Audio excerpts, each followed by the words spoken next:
मुखातिब हूँ। पिछले 4 साल जो नालायक नाअहल चोट टोला इस पार्लिमान पर और हुकूमत पर काबिज था, उसने ये जो मीडिया कॉर्नर था इसको बंद रखा। फाशिस्ट एक मुल्क पे मुसल्लत था जो आज बड़े आज़ादी सहाफ़त और फ्रीडम ऑफ एक्सप्रेशन के भाषण देते हैं, उन्होंने पार्लियामेंट का मीडिया कॉर्नर भी बंद किया रखा 4.5 साल। ये मैं ऑन रिकॉर्ड बताना चाहती हूँ। दूसरी बात, मैं आपके कैमरों के तवस्सुत से मीडिया को और पाकिस्तान की आवाम को ये बताना चाहती हूँ कि आज सेनेट के अंदर पेमरा ऑर्डिनेंस 2002 का अमेंडमेंट बिल 2023 पेश हुआ। ये बिल 11-12 माह की तवील मुशावरती मुद्दत से गुज़रा है। इसमें पाकिस्तान की तमाम नुमाइंदा मीडिया की जो तंजीमें हैं उन्होंने अपनी राय दी है, अपनी इनपुट दी है, मैं उनका भी शुक्रिया अदा करती हूँ। और इसके साथ साथ पार्लियामेंट्री रिपोर्टर्स एसोसिएशन का भी शुक्रिया अदा करती हूँ जिन्होंने थ्रू आउट मेरी मुआवनत की, मेरी रहनुमाई की और एक ऐसी कानून साजी जो पाकिस्तान की डेमोक्रेटिक जो फ्रीडम ऑफ एक्सप्रेशन है उसको तक़वियत देती है। आज सेनेट में जब ये बिल पेश हुआ तो जो ऐवान के उस तरफ बैठे हुए मेंबरान थे, honourable members of the senators, उन्होंने इस बिल के ऊपर बात करना चाहिए। पहले तो मैंने इसको एक्सप्लेन किया कि इसकी कितनी शिकें हैं जिनमें तब्दीली की जा रही है और वो अमेंडमेंट्स किस तरह इसको एक डिक्टेटर के कानून से, जो 2002 का मुशर्रफ का कानून था पेमरा ऑर्डिनेंस, उसको किस तरह ये एक जमहूरी कानून बनाती है। इस कानून के तहत जो एग्जिस्ट करता है 2002 का, उसमें कोई इन्फॉर्मेशन मीडिया नहीं चला सकता जब तक कि उसका मौक़िफ़ ना हो और या वो शख्स जिस पे इल्ज़ाम या जिसकी ख़बर हो वो प्रूवन एज़ गिल्टी ना हो। और उसकी सिवियर एक्यूजेशन के ऊपर भी मुख्तलिफ़ शिकें मौजूद हैं। और इसके साथ साथ जो एक अमेंडमेंट है इसमें कि मिस इन्फॉर्मेशन और डिस इन्फॉर्मेशन के ऊपर एक तफसीली, मैंने पहले भी अपनी प्रेस टॉक में भी इसकी डिफ्रेंसीशन बताई है कि इसमें गलती की गुंजाइश रखी और इख्तियार एक वाहिद शख्स चेयरमैन पेमरा से लेकर इसको अथॉरिटी और फिर काउंसिल ऑफ कंप्लेन, और काउंसिल ऑफ कंप्लेन के अंदर भी मीडिया वर्कर्स, मीडिया जर्नलिस्ट और मीडिया रिप्रेजेंटेटिव्स को नुमाइंदगी दी गई है। तो बात ये थी कि वहाँ ये, और अमेंडमेंट एक और भी थी कि कंटेंट फेडरल गवर्नमेंट चलाएगी तो वो नैरेटिव इंडिपेंडेंट रेगुलेटर का नहीं होगा। तो मैंने उनको बताया कि ये कंटेंट कोई हम अपना नैरेटिव नहीं देंगे, वो कंटेंट ऑलरेडी मौजूद है, उसकी सिर्फ सालाना रिपोर्ट जो है वो दी जाएगी। तो मुझे ये लगा, ये तासुर आया सेनेट के अंदर जब मैंने पूरी बहस की कि इस बिल को पढ़ा नहीं गया और 15-20 दिन ये रहा पब्लिक डोमेन में, और उससे पहले भी ये पब्लिक डोमेन का बिल था। ये हर वक्त मुशावरत पब्लिक होती रही, मैं इसको शेयर भी करती रही जिन लोग के साथ मुशावरत हो रही थी। तो अब मैंने ख़ुद गवर्नमेंट ने ये, क्योंकि मैं चाहती हूँ कि जहाँ इसको PRA ने, तमाम नुमाइंदा जमात तंजीमों ने, मीडिया की, पार्लियामेंट ने, नेशनल असम्बली ने, सब ने यूनानिमसली, नेशनल असम्बली की स्टैंडिंग कमेटी जहाँ तमाम जमातें मौजूद हैं उन्होंने यूनानिमसली इसको पास किया। मैं ये चाहती हूँ कि ऑनरेबल सेनेटर्स का भी इसमें राय आए, इसमें इनपुट आए। बिल इसमें ये एक कानून साजी एक संजीदा अमल है और इसको मुतनाज़ा मैं नहीं बनाना चाहती क्योंकि ये एक पूरे प्रोसेस से 12-13 महीने बिल गुजर कर आया है। इसलिए मैंने ये आज चेयरमैन सेनेट को दरख्वास्त की कि आप इस बिल को सेनेटर्स की राय लेने के लिए, हालांकि फुल हाउस था, वहाँ राय आ सकती थी, सेंस ऑफ द हाउस भी आ सकता था, लेकिन एक प्रोसेस को मुकम्मल करें ताकि इसके ऊपर किसी किस्म का एतराज़ ना आए और इसको एक डिस्कशन के थ्रू स्टैंडिंग कमेटी सेनेट को भेज दें। तो चेयरमैन सेनेट ने मेरी दरख्वास्त को मंजूर करते हुए इस बिल को स्टैंडिंग कमेटी की, सेनेट की स्टैंडिंग कमेटी में भेज दिया है। ये दौर वो दौर नहीं है जब चलते प्रोग्राम बंद हों, जब मुल्क के वज़ीर आज़म को प्रेडेटर कहा जाए और चलते चैनल्स बंद हो जाएं, सहाफ़ियों के पेट में गोलियां लगें, उनकी पसलियां टूटें, उनकी नाक की हड्डियां टूटें। और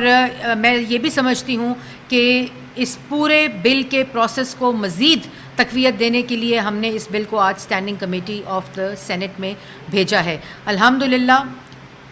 हमारी क़यादत, चाहे वो मियाँ मोहम्मद नवाज़ शरीफ हों, चाहे वो शहबाज शरीफ साहब हों, चाहे वो मरीम नवाज़ हों, चाहे वो हमज़ा शहबाज हों, मुस्लिम लीग नून की सारी क़यादत, अपोजिशन की फ्रंट रोज़ ने इजहार राय के जो गला घोंटा गया 4.5 साल, उसका डब्बा लेकर, कनस्तर लेकर या बाल्टी मुंह पर डालकर मुकाबला नहीं किया, बल्कि सर उठाकर बहादुरी के साथ मुकाबला किया। और मैं बिल्कुल कोई ऐसी चीज़ जिसका मैं बाहर सड़कों पर बैठ कर एहतजाज करती रही, मैं उस कानून साजी का हिस्सा नहीं बना सकती। इसलिए तमाम सेनेटर्स की जो राय है वो बड़ी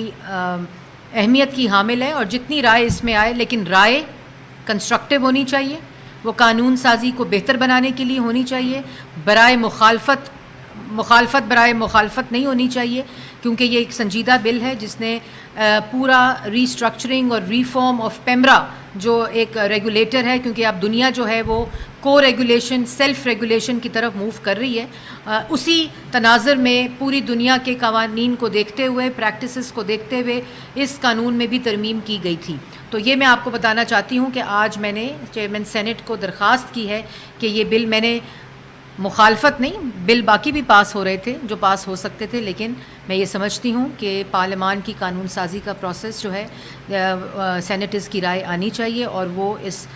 کے پورے اس کو بھی کمپلیٹ کرے گی، اور اسی اسپرٹ سے میں نے یہ بل جو ہے وہ درخواست کی ہے چیئرمین سینٹ کو کہ وہ اس کو اسٹینڈنگ کمیٹی میں بھیج دیں۔ آپ نے تو نیک نیتی سے کیا ہے، لیکن جس طرح سینیٹر عرفان صدیقی صاحب نے بتایا کہ 3 مہینے سے جو اجلاس ہی نہیں ہوا کمیٹی کا، تو یہ تو مزید نہیں لگنے جائے گا؟ نہیں جی، اس میں چیئرمین سینٹ یہ اختیار رکھتے ہیں کہ وہ کسی کو بھی قائم مقام،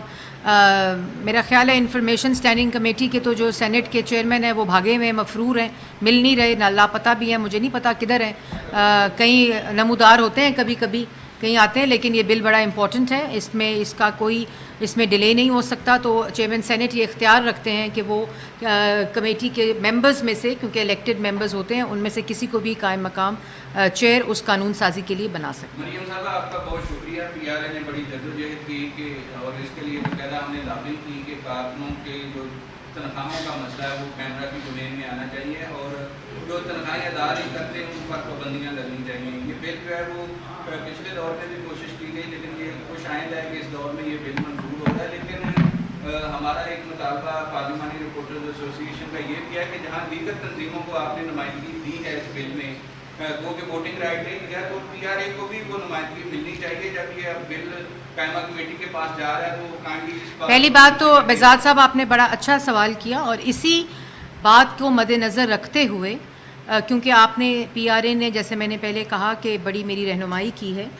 اس بل کو بنانے میں، تو میں ایک بات بتا دوں کہ یہ کسی تنظیم کے نام سے اس کے اندر نمائندگی نہیں ہے۔ اگر آپ کہیں کہ پی بی اے کا نمائندہ ہے تو ایسا نہیں ہے، میڈیا ریپریزنٹیٹیو ہے، اور اسی طرح جو میڈیا ورکر ہے یا جرنلسٹ ہے وہ کسی پریس کلب یا کسی نمائندہ جماعت سے، ایک آرگنائزیشن سے نہیں ہے، بلکہ وہ میڈیا ورکر اور میڈیا جرنلسٹ ریپریزنٹیٹیو، اس قانون کے اندر یہ ورڈ استعمال کیا گیا۔ تو آپ کی نمائندگی وہ جو اتھارٹی کاؤنسل آف کمپلین ہے، وہ اس کو جو بھی جس سے بھی متعلق یہ معاملہ ہوگا اس کو بلا سکتے ہیں۔ یہ بل بڑا ورکر کو تحفظ دیتا ہے، کیا آپ کو یقین ہے کہ آپ کے ٹینیور میں انشاءاللہ یہ بل پاس ہو کے قابل بن جائے گا؟ دیکھیں، یہ تو میری نیت، میرا مقصد، جو سینسرشپ، جو اختیار چیئرمین کا جو ہم نے بھگتا ہے، وہ موجودہ حکومت جو اپوزیشن ہے انہوں نے نہیں بھگتا۔ آپ کو یاد ہوگا کہ نواز شریف صاحب کو چیئرمین پیمرا قانون یہ اجازت دیتا تھا کہ وہ نواز شریف صاحب کی تقریر کو بند کر سکتے ہیں، اور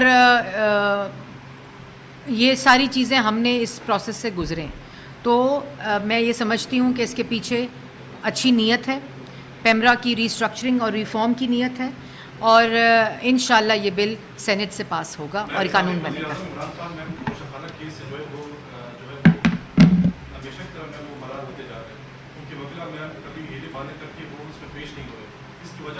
اس کی وجہ یہ ہے کہ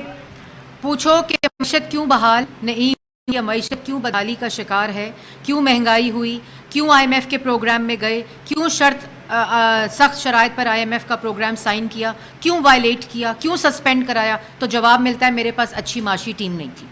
ان سے پوچھا جائے کہ 190 ملین کا کیا معاملہ ہے، تو کہتا ہے مجھے کیا پتا، میری کابینہ سے پوچھ لیں۔ پھر کہا جاتا ہے کہ جی وہ توشہ خانہ کی گھڑی، اس پہ آ گیا جواب کہ جی وہ میرے ایم ایس جو تھے وہ خرید و فروخت کرتے تھے۔ تو جس دن یہ پہلے دن ڈبہ لے کر، کنستر لے کر، بالٹی لے کر، منہ پہ ڈال کر عدالت میں آیا تھا،